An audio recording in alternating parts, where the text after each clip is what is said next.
So we're excited. Our panelists and yeah. Okay. All right. Welcome, everyone. Can you hear me okay? Can I just get a thumbs up in the back? Great, great. Well, thank you and good afternoon. Welcome to the 26th annual Taghi Modarressi Memorial Lecture. We are thrilled to be back in person, so I just want to just take a moment and spread some energy.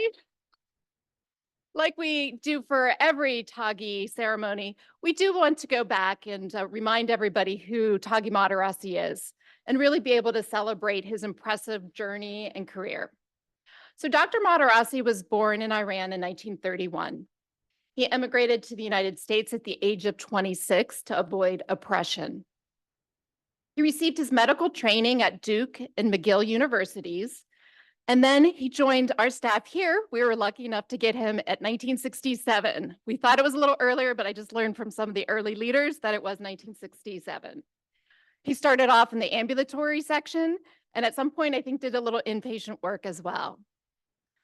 In 1982, he developed the Center for Infant Study. He was a pioneer in infant psychiatry, recognizing the importance of these early magical years.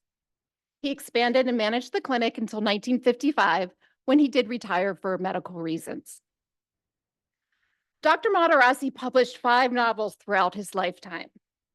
He wrote to remember the people and memories he had in Iran, which helped him reconnect with his roots. He, like his wife, acclaimed novelist Ann Tyler, wrote about families.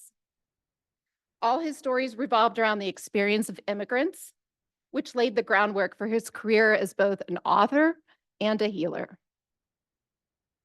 He once told a Baltimore Sun reporter, quote, "The best thing you can do is find a foothold and stand with dignity."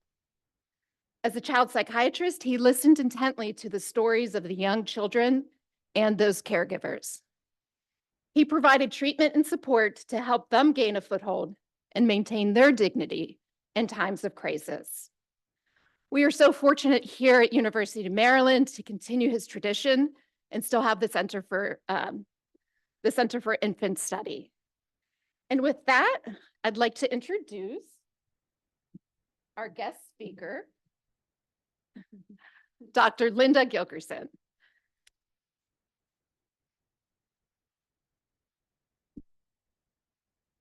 Dr. Gilkerson is professor at the Erickson Institute, where she directs the Irving B. Harris Graduate Training Program in Infancy and Infant Mental Health. She founded Erickson's first clinical initiative, the Fussy Baby Network, and led the development of the Infant and Early Childhood Concentration and Social Work Program. She's the developer of the FAN, Facilitating Attuned Interactions, which is an approach to family engagement and reflective practice used widely across service sectors in infancy, early childhood, and beyond. Her research and publications focus on relationships and relationship-based approaches and reflective supervision. On a personal note, we've had the pleasure of being able to collaborate with Dr. Gilkerson since 2012, and we're currently expanding our efforts and doing a train the trainer program so that we can bring the FAN all across the state of Maryland.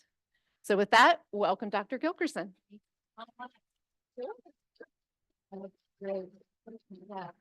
It's really a true honor to be here and a pleasure. I feel like I've come to a family reunion. Yeah, I feel I'm really at home with relatives who I haven't met yet. But you have a chance to really see each other, hug each other, and just greet each other in a way that maybe you haven't had for a while. When we were planning this, I was talking with Delisa about it. And I said, what is it about Maryland? What is the heart here? She said, it's collaboration and connection. And I bet you feel that as you look around the room and think about all the relationships that you're holding and all the connections that you have. And it's truly, truly an honor to be here. You were one of the earliest groups to start infant mental health back in the 80s. And I have to say, coming from the Erickson Institute, it's wonderful to see Eric and Joan Erickson in that slide. And Erik Erikson is quoted as saying the best form of altruism is mutuality. Mutuality. And I actually think that's what the fan is about. It's about mutual growth, the growth of the people we're working with and our growth as we work with them and as we work with each other. So it's truly a pleasure to share this with you. And I hope I can use this clicker. Let's see. Oh, it works. Okay, so it's really been over a decade of partnership that we've had together.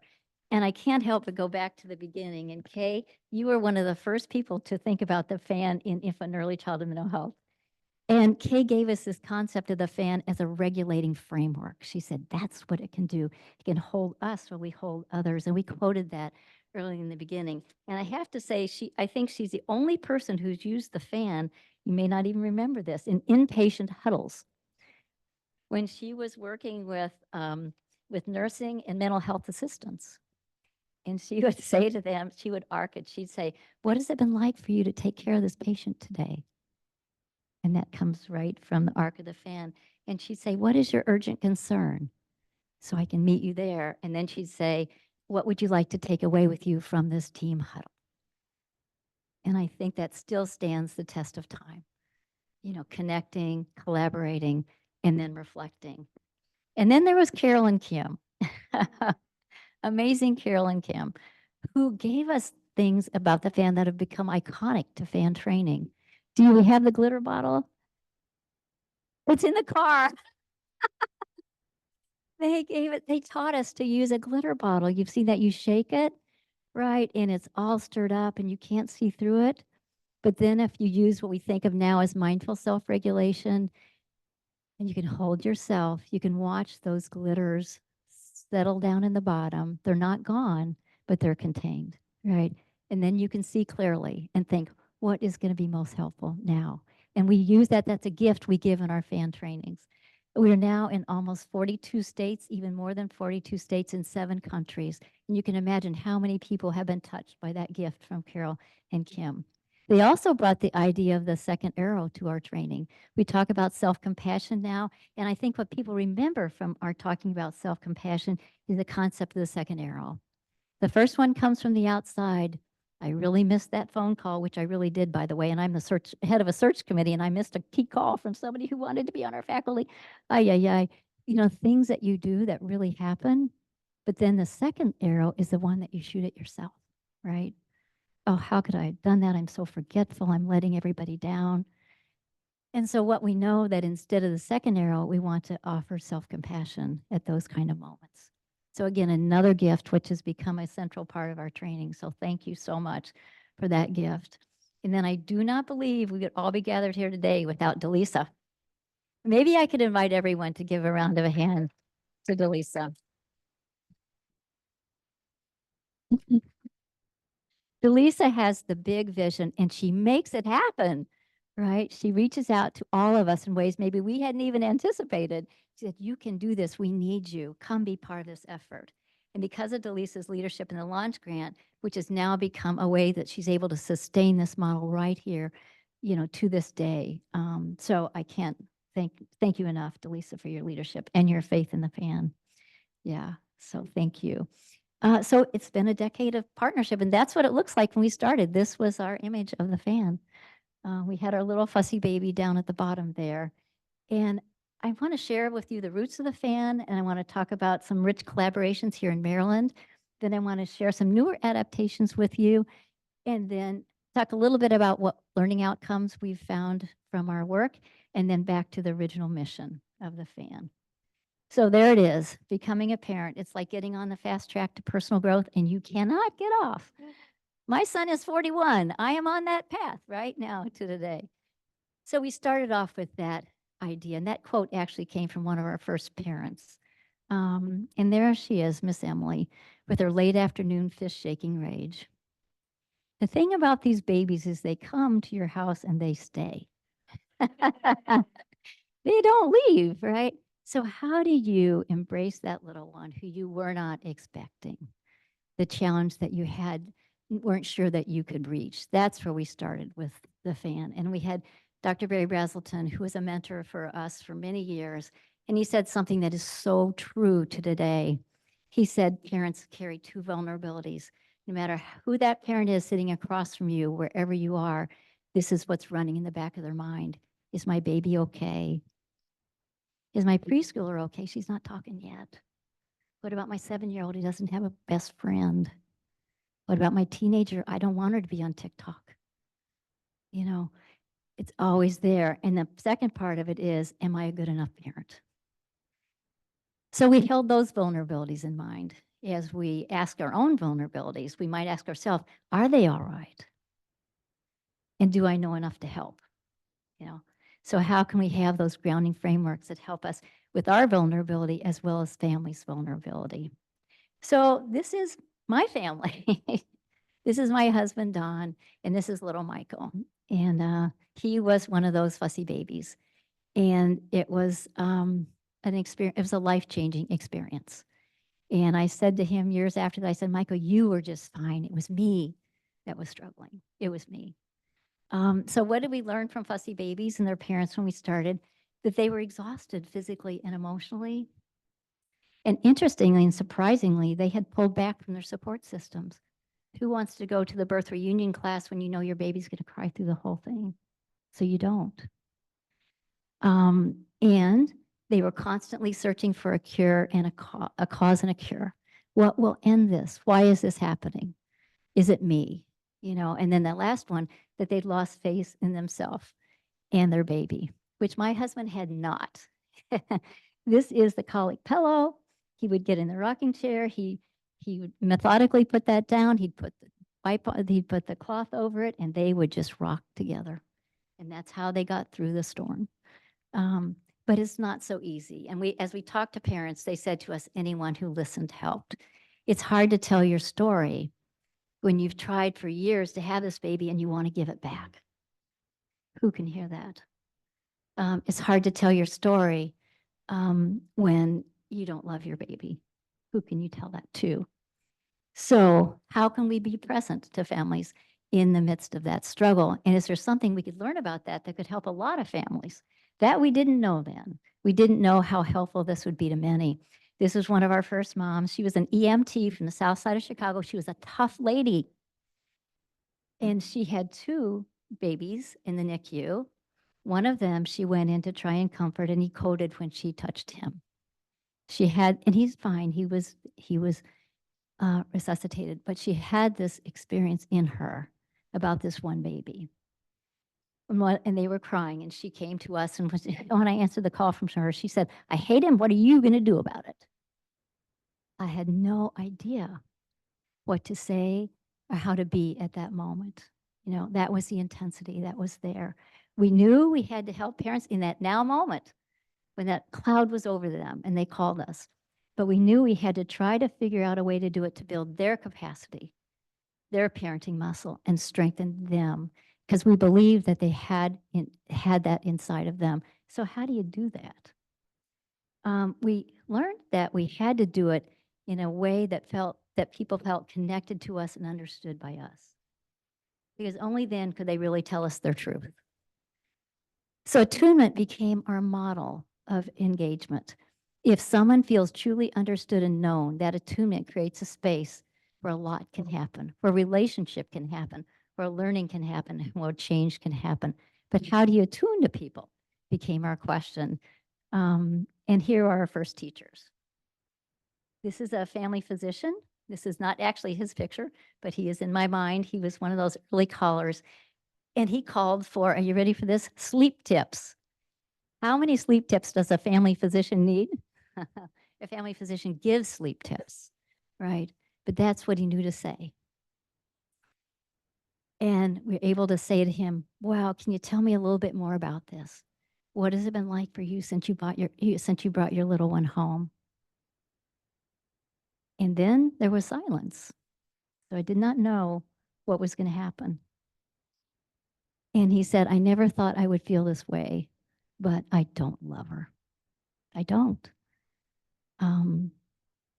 And what he needed was to have that heard. He needed a soft landing to be able to just say that and convey, as well as we could over the phone, a real radical acceptance that one could be right there. And it's interesting, it wasn't a long call. He really needed to share that. And you could hear him lightening a little bit as he talked a little bit more. And then he said, well, at least my wife likes her. And then he said, thank you. I thought, okay, we figured this out. People need emotional support. That's what they need. They need to have their feelings held and accepted. But that was not what the next family needed who was with us. So what does attunement look like to someone else? A young parent who'd been taking her baby from emergency room to emergency room saying there's something wrong with my baby. And everyone said, checks out just fine. So what does that leave you to think as a parent, right? Two things. One, it must be me, or you don't get it. You don't understand what I'm trying to tell you. So she needed something very different. She needed to be heard and she needed to be respected. She needed us to point to that baby's jittery legs and say, is that what you're worried about? Yes, that's it. I see it too. What do you think it is? Exploring. She was very worried that she was an athlete. She was very worried there was something wrong with this baby's body. And so we could say, I see it too. At this age, it's something we call jitteriness. And a lot of babies have it, but often shifts and change. Can we follow this with you? Would you be open to that? Yes. I think she felt she had actually been seen and heard, but in a different way. So how do you know how to do this? Is it magic? No, it's what you already know how to do, but the fan will help organize it for you. We say the fan isn't about new things. It's like organizing your closet. That's what I need to wear today, and I know where it is. Everyone knows how to support families around feelings, and they know how to support them around thinking and doing and reflecting. But it's having that available right in the moment to know that's what's needed is what the fan brings. And it's interesting, this is one of our early fans, and you can see that calming and feeling were reversed. We've changed that now. So the first wedge is the calming wedge. And that's our wedge where we call it mindful self-regulation, where we're tracking our own responses. And then the feeling wedge, the other 4 wedges are where the other person's might be. And interestingly, over time, we've taken out the word urgent concern because in longer term relationships, the concerns aren't always urgent. But there is something on that parent's mind that you want to focus on. So for everything, there's a season, or actually there's a reason, I would say. For everything, there's a reason. If people are in feelings, then we can explore, we can support that. And we can listen to their felt reality. We can hold it, we can validate, we can explore. We can even help bridge from feelings to thinking or doing. If someone wants to think with you, we can do that together too. Collaborative exploration. Our key words are, let's think about that together. We came in as a fussy baby lady. They thought we had the magic tool, the magic wand. We didn't. The magic is in the partnership. What do you think's going on? What have you tried so far? Has anything helped even a little tiny bit? What doesn't help? Ways to really deeply access that intuitive knowing that the family already has. Then time for doing. Yes, we have expertise and parents want it. They want access to what we know. But it works best with an invitation when someone asks for information or you've got it and it's going to help them reach their goal. So we had to learn how to give things how to titrate it. Tiny drops. Say it in one breath and then explore. And time for reflecting. Parents see things in new ways. We want to capture that and build on it. And then a time for us. That's the mindful self-regulation. So we created an arc in our early days. We've adapted this and we'll tell you about how we changed it. But we felt that structure was important too for consistency, security, and collaboration. So we had a way to start with a for you question. What's it been like for you? Take care of your baby since we saw you last. What's it been like for you to try out that new approach to nap time that you were telling us about? And then check in the middle. Have we gotten to what you most wanted to talk about today? Again, collaborating, sharing power. And then at the end, slowing the end down instead of speeding it up. Kind of counterintuitive, isn't it? Check in with the parent again, checking in on how they're seeing their baby. If you could describe your baby in 3 words today or a couple of words, if you're going to send a text to your sister and say what baby was like today, what would you say? And then time to reflect. Is there something you'd like to remember from our time together that will be helpful to you? So, whoop, there we are. Can we really read parents' cues and let that guide our intervention. Can we attune to them and how they're feeling on the inside as well as what they're showing us on the outside? And can we engage in ways that let them know that we see them? And then if we do that, will parents feel more connected? And will they experience the world as a shared place? I can actually tell you my truth. I'm not alone here. And if so, then we think our world will flow. So here's a quote from one of the physicians we worked with early on about the power of attunement, Jamie Whedon, a behavioral and developmental pediatrician. He said, I pay a lot more attention to my own self-regulation in an encounter now. He said, not only what I say, but how I say it. I stay with the family longer in areas that seem uncomfortable. Often there are tears. He says, when you have gotten to the place where the worry really is, and you've addressed it, you see a sign of relief, a release of tension and anxiety. When you've gotten there, you know it. And so does the family. And that's what we hope that the fan helps us do, is really be there in that powerful way that people feel the connection and feel the space opening for them to share.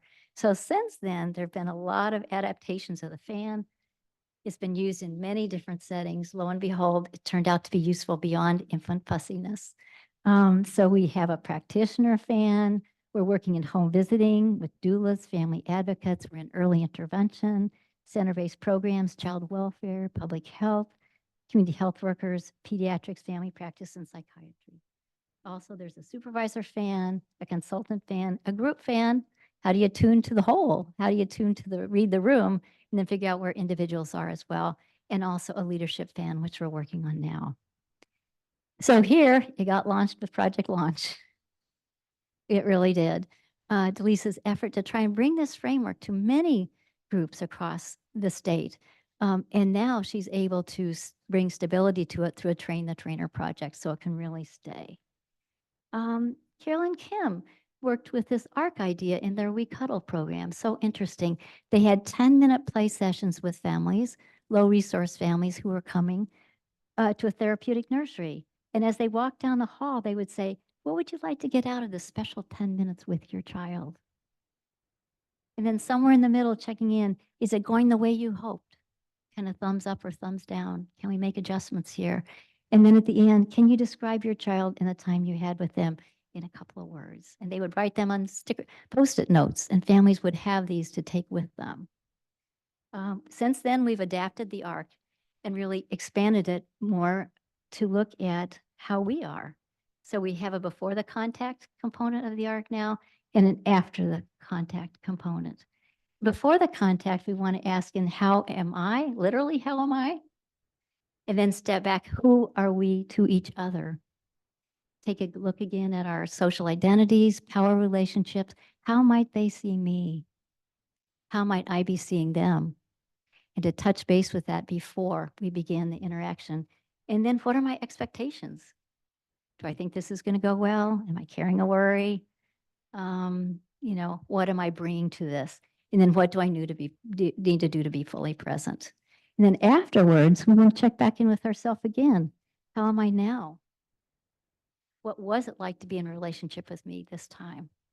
And what do I need to ground myself for what's coming in the rest of my day? So starting with us and ending with us. It's a process of mutual attunement to self and attunement to other. So we've also added what we call compassionate critical self-reflection. In the moment, you can catch certain things, but you also need space to set back with a reflective partner and really think about, what assumptions or biases or beliefs am I bringing? Do these keep showing up for me in a certain way? And to ask yourself, have I taken time to examine my feelings and struggles and experiences of privilege or oppression? And what role might that be playing? How might our differences in power and social isolation affect what it was like for them to be with me? And what do I need to do differently to respect this person's goals and preferred ways of interacting? And then what specifics will support connection and collaboration? So there's an in-the-moment reflection, mindful self-regulation, and an after-action, if you will, reflection to really unpack it more deeply. So we work with supervisors, and I'm so honored that Rebecca Deneen is here with us today. We thank the Krieger Fund, which allowed us to provide the supervisor fan training to Rebecca's team at the Baltimore City Department of Health, Maternal and Child Health Division. And they started from the top down. So Rebecca has done this process herself, level 1 and 6 months of mentoring. She's had her leadership team do it, and they've had their supervisors do it.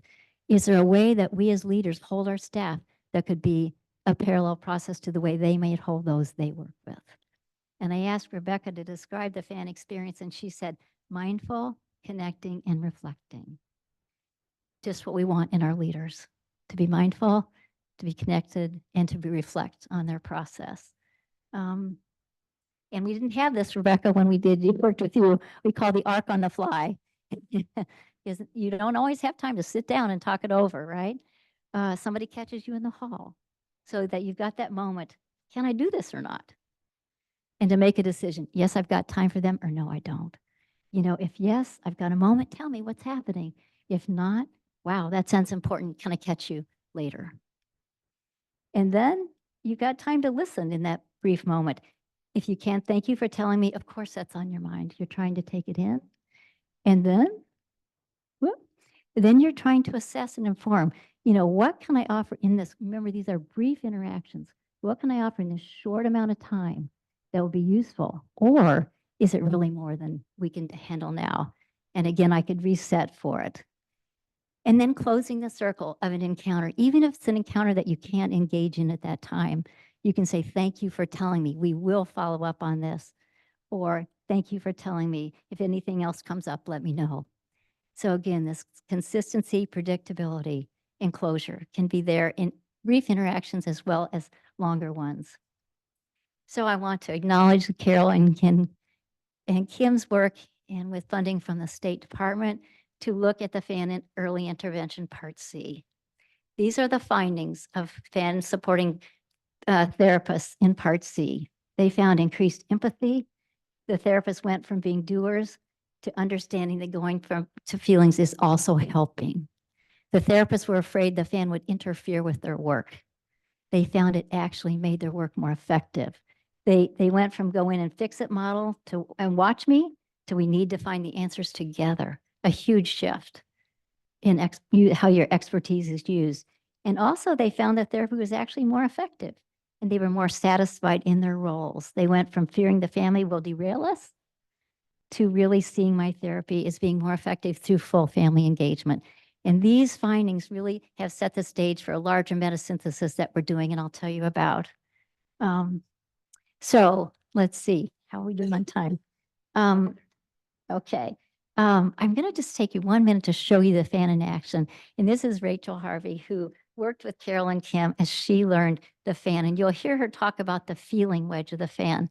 She's been working with the family, really preparing them to have this surgery. Mom seemed to be all ready. Everything was, all the boxes were checked. And then she goes for just a brief visit the day before. And let's see what happens.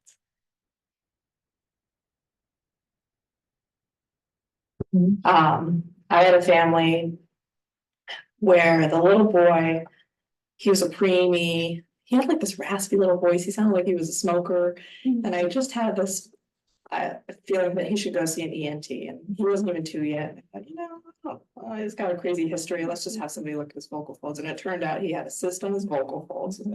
Crazy adenoid situation. So the mother was very on top of the appointments. We like scheduled the appointment for the surgery. He's ready to go, had all the pre-ops and everything. And the day before I go for therapy, and she's like, I walk in and it was like, she could be flashing a sign that said healing. It was like, I don't know about this appointment. I'll work at doctor. I don't know, I think I'm gonna cancel it. And she wouldn't stop about talking about this appointment. And I thought, oh, so glad I have my family. And so I was like really crafting my empathic inquiries where I respond. And when I was just like trying to reflect back, like it sounds like you have a really strong feeling about this.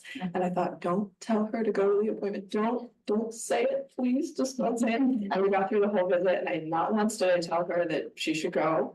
And I just really reflected back all of the feelings that she was having. And used my empathic inquiries, and the next day I got a text message, and I walked out thinking she's gonna cancel the appointment, and the next day I got a text message. And she sent me a picture of him in recovery, and she said, I couldn't have done it without you. And I went to my meeting with him, and I was like, that's not. Oh, and she said she wasn't gonna go, but we just lived there, and I just held that fear, I feel like. I was able to stay right with her and hold that fear, which released her capacity to act. A challenging thing to do. And again, we think the fan is a grounding tool that helps you in those kind of moments. So we've worked in fan in medicine. We've done pediatrics with us. You all have done FAM in family practice here. Carol's worked in psychiatry for 8 years, bringing the fan to physicians. And what we've learned in our research on the fan with pediatricians is that it increases what's called relational empathy. And it also, they feel their relationships are stronger. They're more efficient in their care. You get to the primary concern faster. We get to solutions faster. We build rapport quicker and stronger. All those things have come from the fan. And then we collaborate to find the solutions. It really can work. This is interesting. We're working with Healthy Steps, and Maryland is a leader in Healthy Steps. And we have a new grant, a joint project with the Academy of Pediatrics to bring the fan to pediatrics in residency programs and to bring the fan to Healthy Steps. And so we've collaborated with them to design a Healthy Steps fan, and they feel that the fan supports, it's a way to operationalize early relational health. What does that look like in the room? It looks like this kind of attunement is one of the ways it can look. And this is really interesting. We don't talk about this a lot, but the fan is a way to help people attune to you as well as attune to other people. We've been working with this large school system, and their struggle is teacher-teacher relationships. Interestingly, can the fan help there? So we talked to them about how you can let people know your needs, how you can cue somebody that you're in mindful self-regulation. I just need to pause for a moment and take a breath. That was upsetting to hear. Or maybe you can let somebody know in thinking, stay with me a minute. I'm still trying to figure this out. So the fan could be a team tool. So with this large group, we had them think about what they could write as a cue to a colleague about where they were, and that would go in the top box. And then we had them trade with another table and have that table respond and write back, how would I respond to you if you said that to me? And here are some of the examples. The top one in calming, I hear you, but can I have a moment to reset? And the response was, let me know when you're ready. Another one, I'm overwhelmed with what just happened. A response, I hear you, that was a lot. Another one, I'm trying to brainstorm on how to move forward. Do you want a thought partner? So what we said, that the fan could be a tool where you can say to your colleagues, it is okay to let me know what you need from me, and I can respond. I can try to respond in a tuned way. So we think it can build collaboration among others. We've worked with family advocates who are using their lived experience to support work with others. And it's interesting because in this setting, they felt like they needed their own fan, a fan that was personalized, that can help them calm, take a breath in, asking, what do I feel? Where do I feel it? What does it make me want to do in this situation? And how can I self-regulate? And then what can I say or do that will respect the other's need, but maintain my boundaries? That's a challenge in peer-peer relationships. And interestingly, as people develop their own fans, they had their own outcomes. And for this family advocate, it was to understand my triggers, to help me keep boundaries, and to make sure that I'm showing up 100%. Another use of the fan. So we're working with our Indigenous colleagues from Native American tribes to adapt it to their perspective and needs. And in the middle, they said, we don't want concern-centered. That is how our community is viewed. We don't want that there. It's about autonomy. It's about listening for strength, seeing courage, and supporting growth. That's the mindset we want to engage with you on. And the outcomes are different: to foster a sense of belonging to past and present, to build intentional relationships, to promote growth, and then to empower families to own their own steps in their own well-being. So this is actually the fan that was revised. by an artist. And the fan has five main spaces. Each space consists of 2 feathers, which are symbolic of the supporter and the parent working side by side. Each feather has a bear paw making up the tip, as the bears represent medicine and healing. It's my belief that the program will bridge the past and the possibilities of a better tomorrow when working with supporters. So our goal is for people to see themselves in the fan and to make adaptations that make that possible. And again, the ARC was revised, and Sweetgrass is the model for the ARC. And the first question is my being ready for this visit? Who are we to each other? What is my professional role? And what is our kinship relationship? So again, differences. So what do we know about its impact on families? Families experience more self-efficacy, and in our fussy program, the baby actually cries less, which is interesting. And we know from other research that there's also improved confidence, reduced maternal anxiety, reduced stress, reduced infant-parent bonding difficulties, and depression. And we're involved with our colleague Jess Bartlett to look at the fan across 8 service sectors. And there's a lot of data from Maryland that's going to go into this. All those evaluations really count. And so we're looking, does it support relationships? Does it increase effectiveness? And does it reduce stress and burnout? And we're beginning to see that those are the case as we analyze this. So I want to end with this idea of an equity journey for the fan. It really is about mutual growth. And our belief is that if we can support respectful, collaborative relationships which rebalance power, and if we can support our own compassionate, critical self-reflection, that there will be mutual growth. And that's our goal. So a pleasure to share, eager to talk with the panel. Yeah.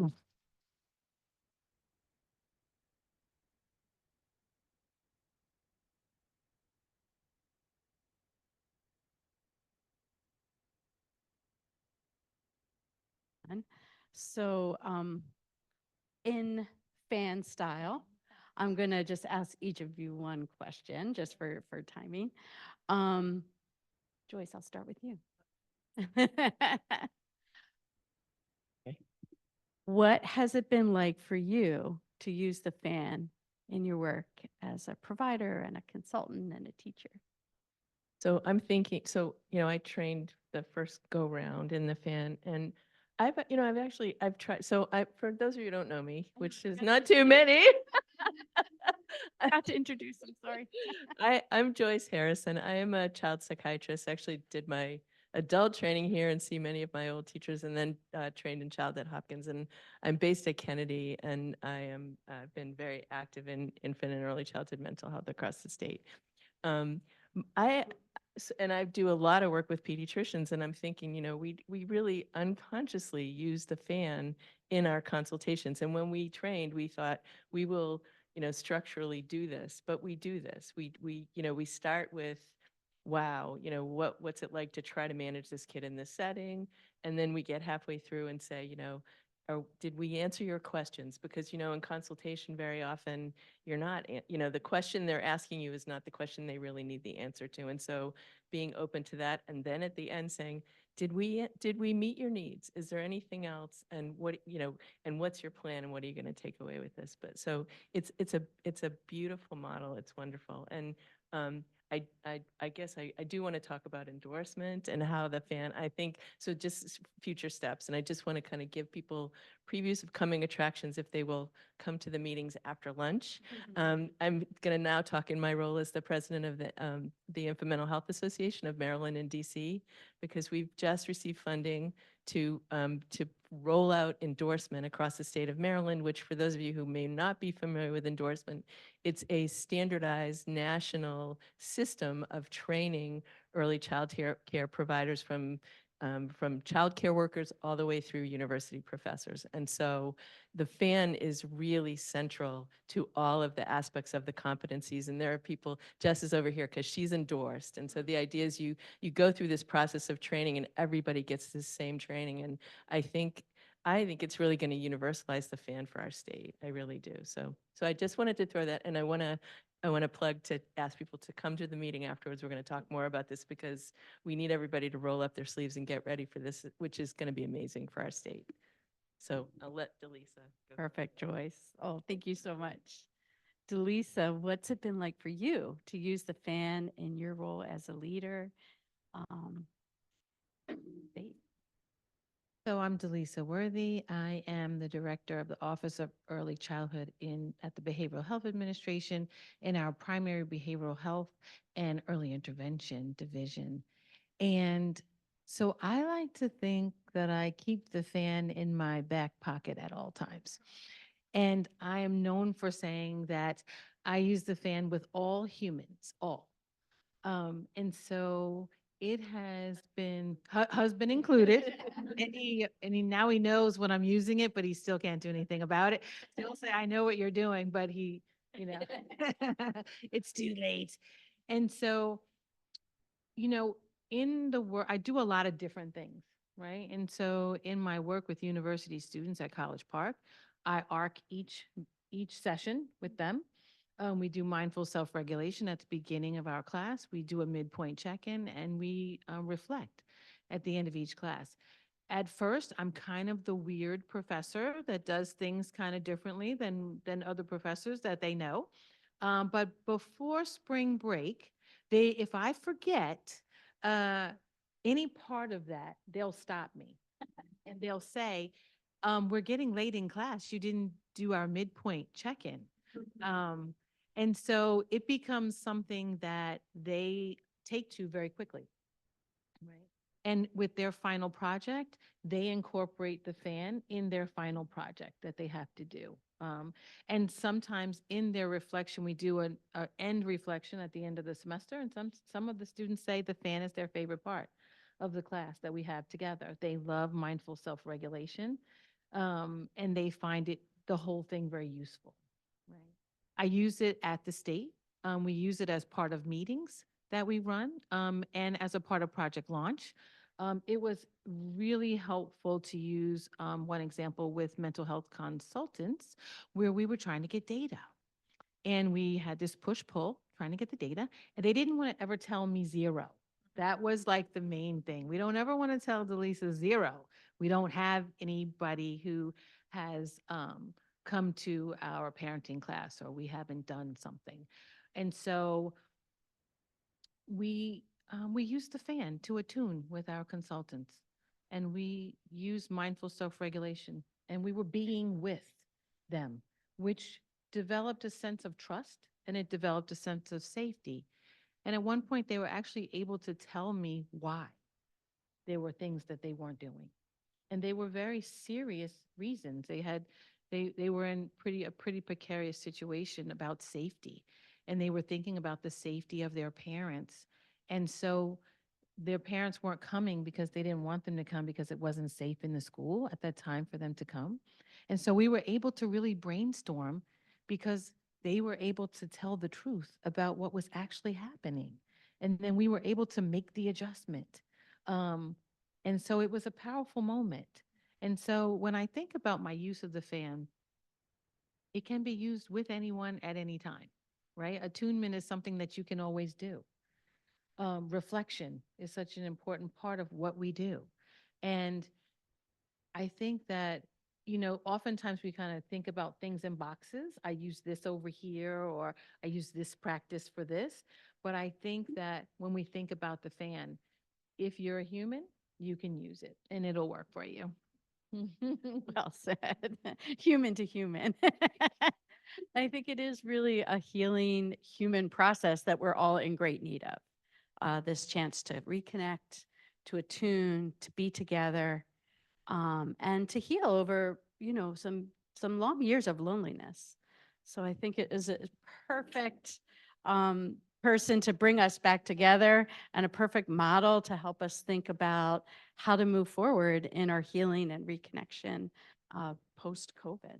I'm going to say post-COVID, even though someone said they're not coming today because they have COVID, but we're moving in the right direction.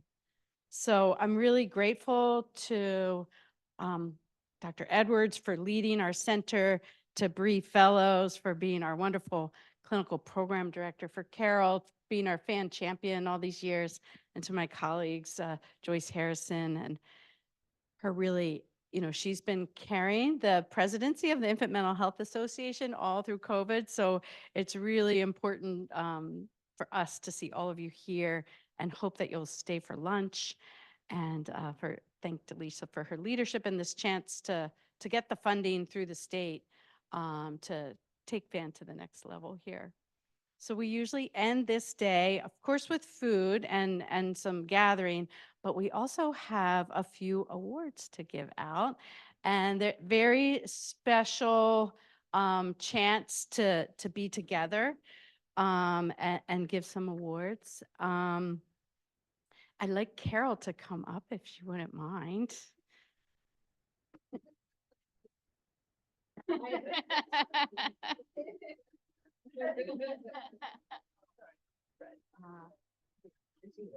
This is about all of us, right? So Carol, in honor of your incredible career, Carol is really the third founder of the center. So Dr. Modarressi, Alma Trockley, who you'll hear about in a minute, and Carol. Carol came a year or two after that famous symposium with the Ericksons. And since then, she's been providing clinical services at Healthy Starts and at the Pack Therapeutic Nursery with her colleague, Kim. And she's been an incredible trainer and mentor and leader to many of the people in this room. So in honor of her incredible career, each year, we're gonna give a sponsorship to new career folks, family advocates, people with lived experience to join the Infant Mental Health Association. Carol and Dr. Modarressi were the original founders of the Infant Mental Health Association. In 2015, we had luckily, the president of the World Association of Infant Mental Health come here, and she told us how to click our heels and restart. And so that's what we've been doing with Delisa and Joyce's help all this time. And of course, Carol had every document filed, all the things that we needed to get started, bylaws and all kinds of things. So each year we're going to honor her work by giving these sponsorships to people to join the association. So the first one is Claire Eberhardt. Is she here today? Claire's our first health and snack specialist, one of our interns. Carol. Oh, we're so happy you're here, Claire.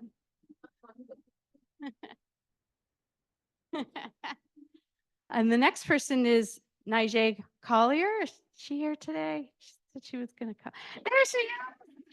She's one of those people I've only seen on Zoom. So I'm so happy to see you in person. Carol has trained Nijay in the FAN, and she is one of those up and coming stars. So we're so happy to have her join the association. Thank you so much. I'm not sure if Suzanne Funk's here today. She's another person that we're going to offer the sponsorship to. And then Paris Smith. Did Paris make it? There she is. Oh my gosh. So Paris Smith is an incredible family advocate. She's really an important part of our of our state early childhood mental health committee. And now she's a family advisor for the Hopkins grant, the High Five for P5. Thank you for coming.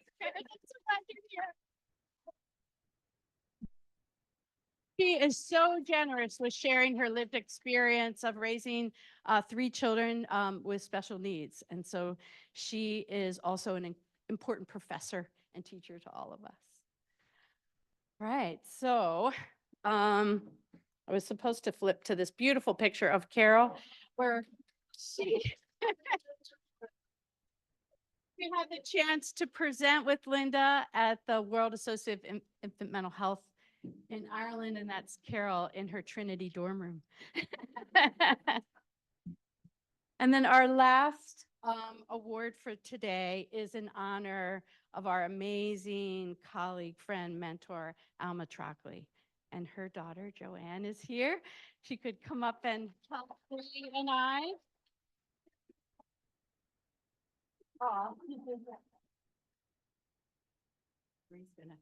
So Alma, with Dr. Modarressi, she really was the backbone of the center. She had retired from a business career and then for 25 years stabilized this center, which is not an easy task. And because of her, we actually have our license with the state to be an outpatient mental health. She's the one that brought that, and that's the backbone of our school mental health program and our center. So she was a real visionary, but also just the warmest, friendliest, most wonderful person. And Bree's gonna announce this year's winner. Thanks, Kay. So, okay. So it is my honor and privilege to get to announce for the third year, I think, one of my dear friends and colleagues who's been a fan champion pretty much since I've known her. I got the privilege of doing level 2 with her several years ago, shortly after she delivered. And we have some of her colleagues and family here. So Morgan Horvath is our honorary this year. Morgan has been dedicated to reading with children and families for 20 years. She worked as an infant and toddler teacher at a child care center as well as nanny before discovering her skill and passion for working with children with disabilities and social emotional needs. Morgan completed her master's degree in early childhood special education at Hopkins University and spent many years in a classroom setting.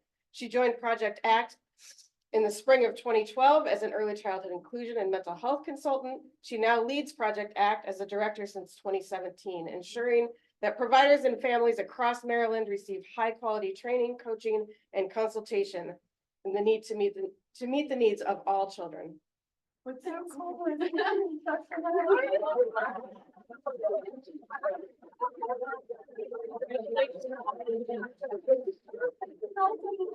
I think my mom is here because this is sort of what I do too in California.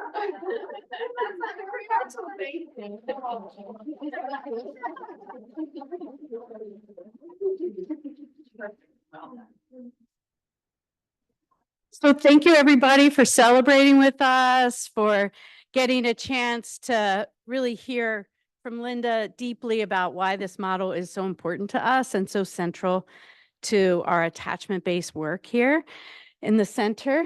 And it's time for lunch. So we invite everybody to grab some lunch, to mingle. We're going to have a little slideshow going on. So we hope you can stay as long as you possibly can and enjoy the time together. You're welcome to also come to the board meeting, a joint board meeting, the CIS. You can hear our updates as well as what's happening in the Infant Mental Health Association. So it's really, we want to make sure that we capture everybody that's here and your feedback. There's a QR code in the middle of each table. So please, please, please fill it out. Let us know how you're doing.